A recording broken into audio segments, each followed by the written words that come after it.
we're reading page 189 in Self-Improvement, Part 3, How to Help Oneself.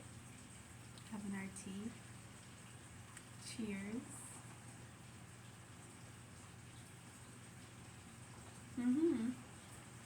Yes, thank you. A lot of people say that. I do have sleepy eyes oftentimes, yes.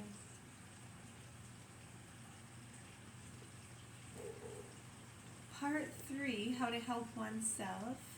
Section 1, What to Know. Awesome. Thank you. In the foregoing chapters, many of the faults giving rise to all kinds of difficulties and troubles or handicapping progress have been described and analyzed. The descriptions are far from being exhaustive. Much more could be said on the single attitudes and features of behavior, and there are many things which have not even been mentioned. What has been said is, however, notwithstanding this incompleteness, probably sufficient for a man to become aware of the many snares awaiting him on his way and the many self-deceptions bearing it. It is surely something. It is even quite a deal to know about these pitfalls and dangers. To avoid the ones and to overcome the others, we have first to be fully aware of them. But this knowledge and the dangers which surround us do not as yet enable a man to go his way. Such a knowledge may even have quite the opposite effect, namely of discouraging a man, of making him feel incapable of the task set before him, and it may thus bring him to a standstill. Knowledge, being doubtless the first step on the way of progress, is evidently not more than just a beginning. The help to be gained from knowledge is, however, greater than is generally believed.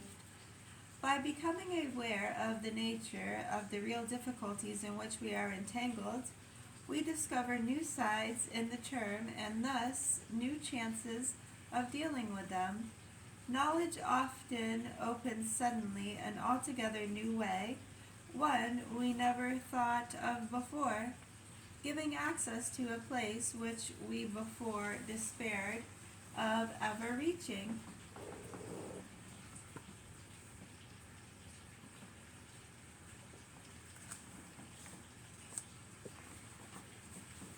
Yes, thank you. But a man may set out full of hope to climb the newly discovered path, and he may suffer disappointment. The path is neither as short nor as easy as he thought. There are many ups and downs, many detours. There are abysses to be skirted, stumbling blocks to be avoided, steep slopes to be climbed. The man toils on, but the summit seems to be as far away as it had been when he started. Fatigue and dissolution befall him. His ascent becomes gradually slower. Finally, he begins to glide back, and before long he finds himself at the spot from which he started. One needs more to climb a mountain than the mere knowledge of the route to follow. Nobody can hope to reach the summit without having acquired a certain technique and having undergone a certain training. One needs more to climb a mountain than the mere knowledge of the route to follow. Nobody can hope to reach the summit without having acquired a certain technique and having undergone a certain training. Technique and training cannot be acquired from books. They need, besides the theoretical knowledge, a good deal of practice. The words of Aristotle on acquiring a virtue have been already quoted. They contain a very important truth. A virtue can be acquired only by exercising it. There are, however, quite a few who find this advice very objectionable. Practicing appears to them to be all right so long as we have to acquire some capacity or to train for some work. But they hold this to be wrong and even immoral in the case of attempting to acquire a virtue. A man practicing a virtue which he has not really got, they say, becomes guilty of hypocrisy. He is simply assuming a moral character he, in fact, does not have. If this were true, there would be no chance at all of ever making progress, unless it were by an extraordinary intervention of divine grace. The objection mentioned seems to spring from a very tender conscience, but it is really either the result of a very confused idea of what hypocrisy is, or just an apparently forcible and convincing reason for doing nothing. By the name of hypocrisy is called the behavior of a person who wants to create the impression of being honest, moral, pious, etc., for the sake of some egotistical aims. Maybe he wants to be honored as a perfect citizen. Maybe he wants to get some position. Maybe he wants to impose on other people for some criminal purpose. Maybe he simply wants to gratify his vanity. The essential feature in hypocrisy is that a moral behavior is assumed not because of its being intrinsically good, but because of some other reason or reasons. The hypocrite generally knows that he is playing a role. His picture has been immortalized by Molière in his Tartuffe, Moliere,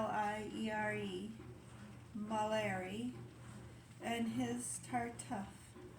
But there is also an unconscious hypocrisy in people who believe themselves to be most perfect, while they have in truth only the outward behavior of morality and are, in the depths of their souls, callous and egotistical.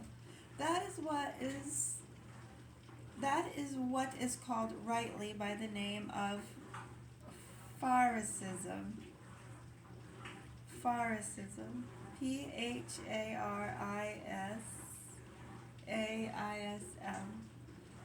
Crossword. These people know all about the laws of morality. They are the severest judges of their neighbors. They are shocked by the slightest infringement of ethics, provided it is committed by others. They are prudish and piggish and priggish, Priggish, crossword, and supercilious. But all this is only a facade behind which dwell things wholly different. WHOLLY, wholly different. To strive for the good because of its goodness, to do the right things because of their being right, to behave in the way prescribed by morality because it is the moral way, is in truth the very opposite of hypocrisy. The mistaken idea which is criticized here arises from an erroneous conception of the importance of certain subjective states of mind.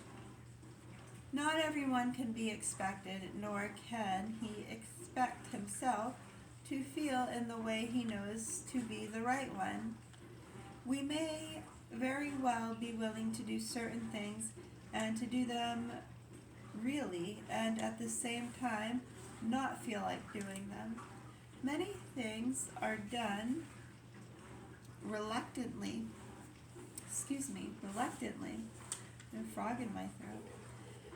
But the point is not whether a man feels like doing this or that, but whether he does it or not. By acting according to the laws of morality, man shows that he is willing to respect these laws and to acknowledge their binding power. It is much if a man acts regularly in this manner. His feelings are only of a secondary importance.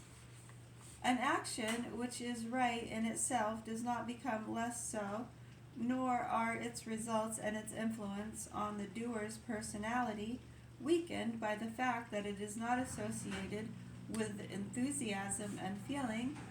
It is, of course, more pleasant to do things one feels enthusiastic about than those which necessitate an overcoming of reluctance. An action of the second type may be perhaps more meritorious, but the merit of an action does not depend on the moment of reluctance which had to be surmounted.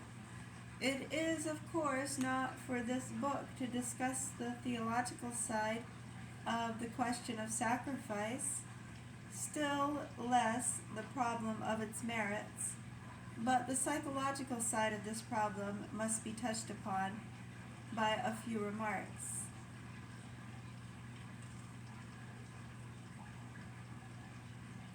Reluctance. Someone's using the jumping in the pool as an example. We're scared the first time, but once you did it, you can stop jumping in. Yeah. A lot of people use that for an example. First of all, there is a certain prejudice against sacrifice. That goes into the karmatic law talk.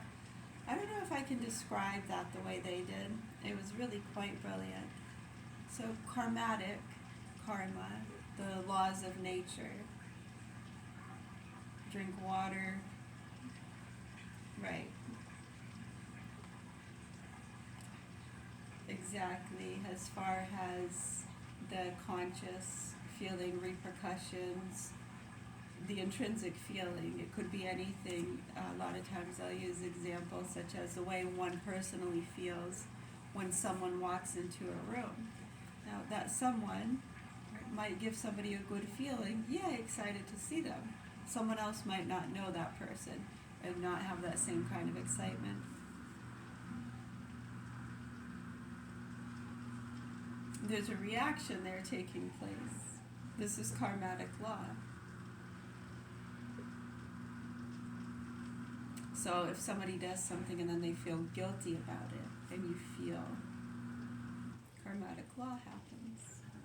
Sometimes people feel guilty for things they didn't do, just because they feel as though they should have known. I should have known better.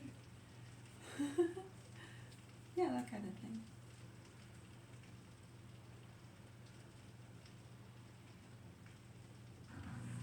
Alright, sometimes I'll use that as an example, drinking and driving.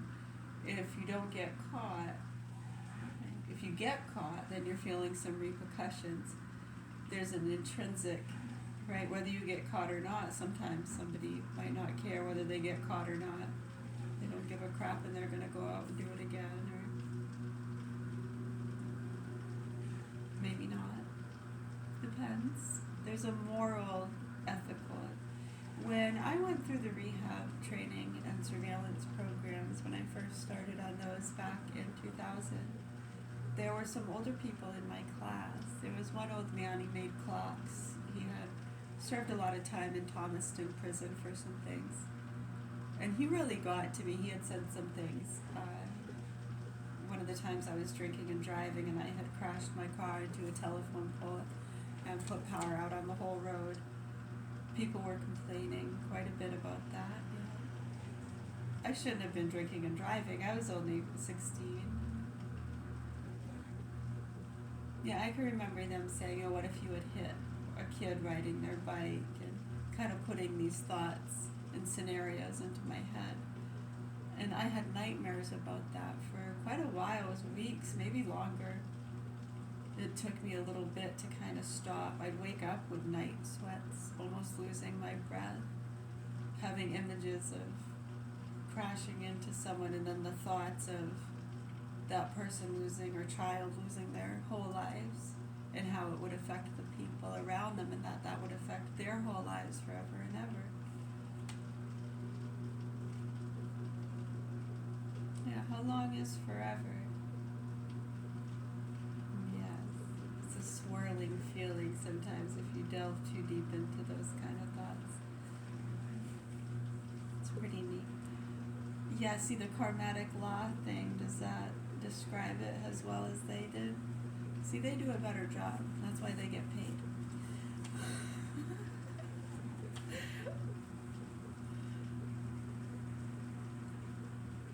know, some are happy with kudos.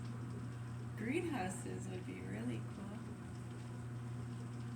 We'd volunteer if anyone put out volunteer lists for anything.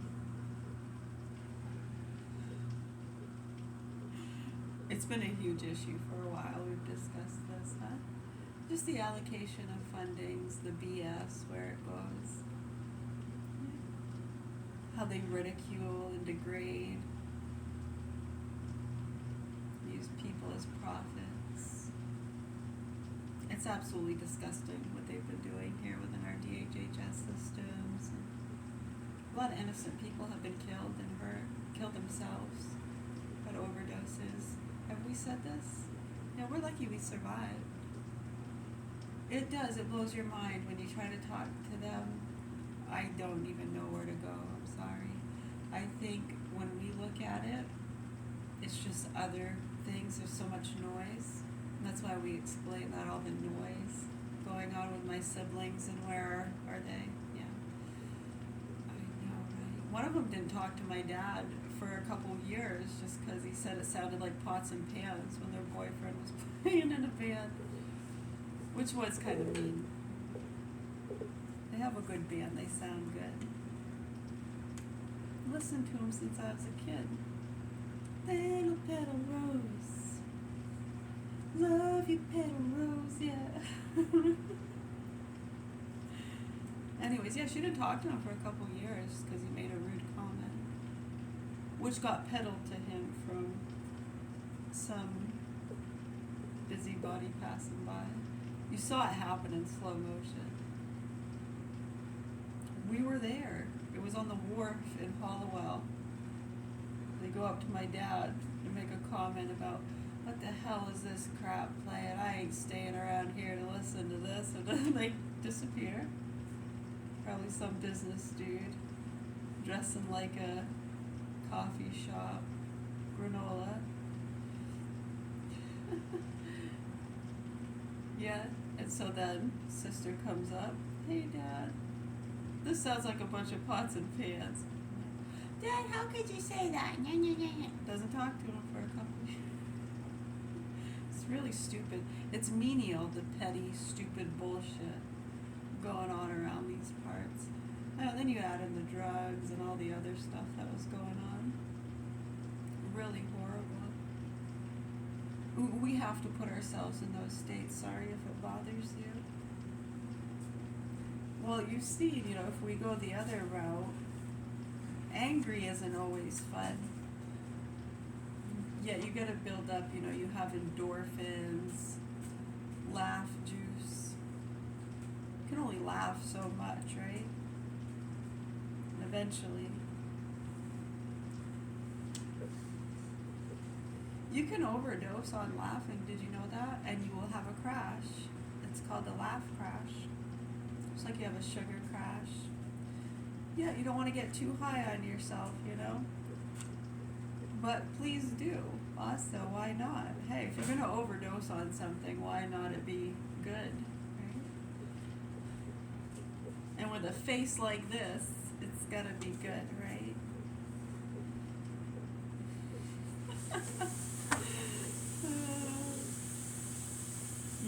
Has anyone ever told you you have a shit-eating grin?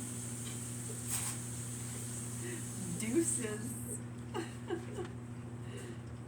You're cute. Hopefully, we're really hoping so. It's sad. It is really sad how they've been fooled. The private investigator who tried telling them in 2009, yeah, what happened?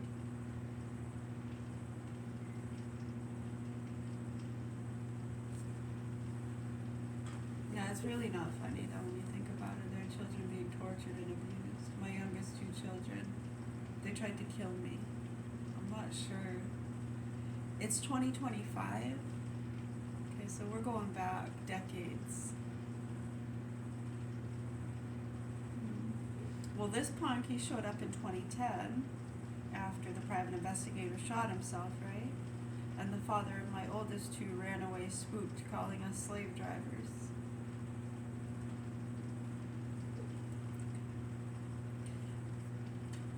I know, it's not our fault. None of that's anybody's fault. You can't do anything. It's just all the noise. So we just ramble on about the noise to help people understand how those doors got open for sadistic people who tried to kill us and have been fucking our children, and this is part of a huge marketing scheme. Yeah, these pedo groups that people have been talking about, these crimes, and what it's connected to, and the higher ups, and how it gets peddled. It's just like army forces, right? If you understand how that works, and undercover operations, and just use your common sense and what people are saying. Yeah, we're in Maine. It's Augusta, Maine, the old Governor John Hill mansion. Yeah, where there's a bunch of transgender BS going on. And we were trying to eliminate this back in 2010. Remember 2010? We were trying to bring attention to the same punks. Yeah, spreading the transgender, Hasidic Jew, a lot of different stuff going on, huh? People playing a lot of really dumb games. Other people are just out playing their friggin' witch hunt games, ghost hunters, helping with whatever investigations, protecting the drug stuff, because I know it streams to some of the classier people. In those areas, it's not that it's more protected, it's just, it's more messy, I guess. I don't know, harder to get through. Who cares? I don't really care about any of that. Well, other people do. To them, that's their whole lives. Right? And you have people doing the fucking Tate games. Jesus Christ. That got old in 2011, 2012. It was bad. It had gotten way out of control by then. Okay, so it's 2025. So when people wonder, why we maybe sometimes seem narcissistic or sarcastic, or are able to smile while we're talking about the fact that our children have been fucked and tortured and we can't do anything about it, how horrible these situations are. Well, hopefully, I tell them to talk to us, and the fact that that hasn't happened, so either way, whatever you guys have been trying to pass off, we've been listening, and the justification is disgusting. It just proves how horrible and disgusting and evil some of these situations are. And you should really look at yourself. It's absolutely horrible.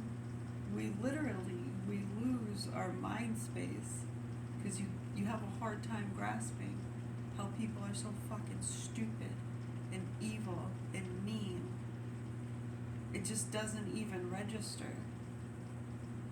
When you get that they're just protecting other things, and it's just been normalized to them, and all you can do is have understanding that they were born that way.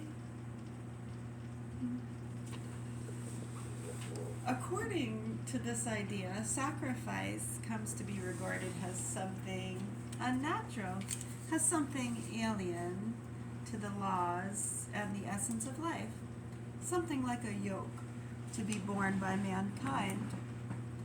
The enemies of Christian morality and the advocates of natural life, by which name they usually mean a life addicted to pleasure and to gaining as much satisfaction of human desire as possible, make much of this argument, which in truth has no strength whatsoever. Yes, just that alone, 2013, them vaccinating our youngest two, after what we had already dealt with for years. Well, that alone is pretty traumatizing, huh? Let alone him beating up his son in the tub. The pictures the officer showed me were awful. Yeah. Lose use of one arm for 3 months, dog's leg blows out. Them vaccinating my youngest two children is more traumatizing than all that put together, to be honest with you. Yeah, when you see professional doctors going behind people's backs, acting like fucking children, these people are fucking snobby, liberal, democratic fucksticks, you fucking nasty, dirty cunts. I really do hope you burn in hell forever and ever. You've had your chances to come forward and speak up publicly. which is what you should do. This behind the curtains bullshit and people trying to keep things quiet, claiming they're getting threats. Give me a fucking break. Threat my fucking ass. You feel threatened? Do you feel threatened? How the fuck do you think those kids feel who can't talk, being tortured and abused? That you don't want to acknowledge because you're just too concerned about proving your political, medical, whatever beliefs. You fucking assholes. You're sick fucking people, and I really, really do hope you burn in hell forever and ever. You're evil, and you have their blood and abuse all over you. You look disgusting. You should run and hide. Move away, pack your shit, and get the fuck out. Much love, health, and peace all. If you have any questions, comments, or concerns, we're here. Fun, thank you. Hey, if you're not fucking the children or continuing to protect these punks and not speaking up on some level somewhere, then we're not talking to you. Hopefully we're just talking to a very few amount of people and that it's dwindling. Because the only ones that are going to be left groveling for these people, apparently they got quite a backing. Look at Luigi, they got crowds of people, right? So when you see that they're protecting other things and it's very egoic and petty, makes you want to fucking throw up. Yeah. We're going to go do some stretches and breath work. Probably makes, some cinnamon raisin toast. That stuff is good, huh? The Ezekiel cinnamon raisin. I love it. It's very good. Toasted with butter.